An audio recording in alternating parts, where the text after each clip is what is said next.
a man accidentally came into possession of a mysterious phone. By simply dialing any number and telling the person the time and place, a beautiful woman would show up, offering him special services. As he indulged in this newfound pleasure, he had no idea that danger was closing in. Jack, an accountant at a well-known financial firm, had recently been hired by a law office to review an account. The overwhelming amount of paperwork left him utterly exhausted. One day, a lawyer named Peter suddenly barged into his office. Outgoing, witty, and warm-hearted, Peter quickly won Jack's trust, and the two soon became close friends. While they were having lunch at the park, Peter received an urgent business trip assignment. In his rush, he accidentally took Jack's phone instead of his own. From that moment on, Jack began receiving strange calls. He soon realized that their phones had been swapped, but curiously, Peter could no longer be reached. That very night, Jack received another call. Out of kindness, he decided to go to a hotel to clear up the misunderstanding in person. To his surprise, the woman who appeared ignored his explanation and eagerly pressed herself against him. Not knowing who she was, Jack spent the night with her. The next morning, she was gone, leaving behind only memories Jack could not forget. His desires soon overcame him. But everything changed the day he met another woman, one who would alter his fate forever. A month earlier,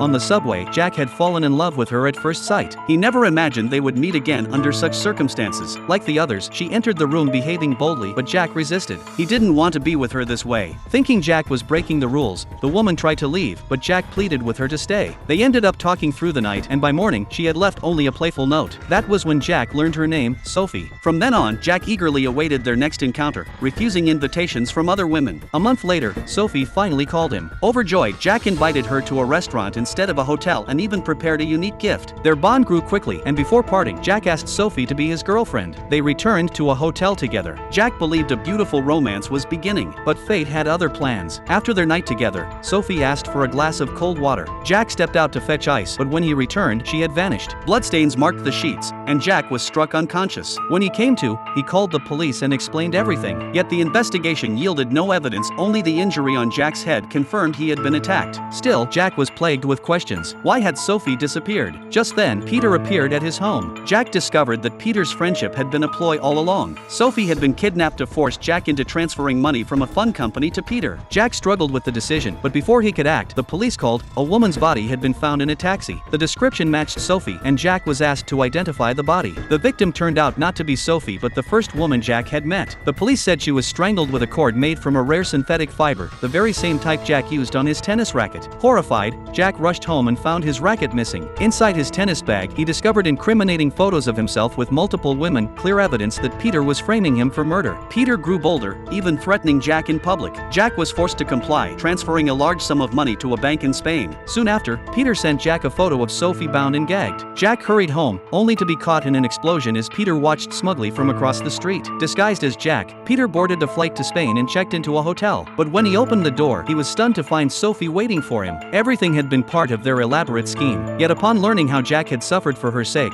Sophie felt pangs of guilt. Still, she couldn't resist the lure of money and followed Peter to the bank. Inside, the bank manager asked Peter about the second cosigner required for the withdrawal. Shocked, Peter had no choice but to step aside. When he returned to the lobby, Sophie was gone. He rushed outside to look for her, only to be confronted by Jack disguised as Peter. With Jack's presence, the withdrawal was smoothly completed. Peter demanded to know how Jack had uncovered the truth. Jack explained he had spotted a flaw in the photo Peter sent. The water pipe in the background showed no leak marks, even though it had been leaking long before he met Sophie. The photo had clearly been staged. Still, Jack wanted only to know where Sophie was. He was even willing to exchange the money for just one more meeting with her. Peter, blinded by greed, agreed, but Sophie had been following them all along. Moved by Jack's sincere love, she rescued him before disappearing once again. A year later, Jack saw a familiar face in the city square. Their eyes met, and both smiled softly as Jack walked slowly toward her.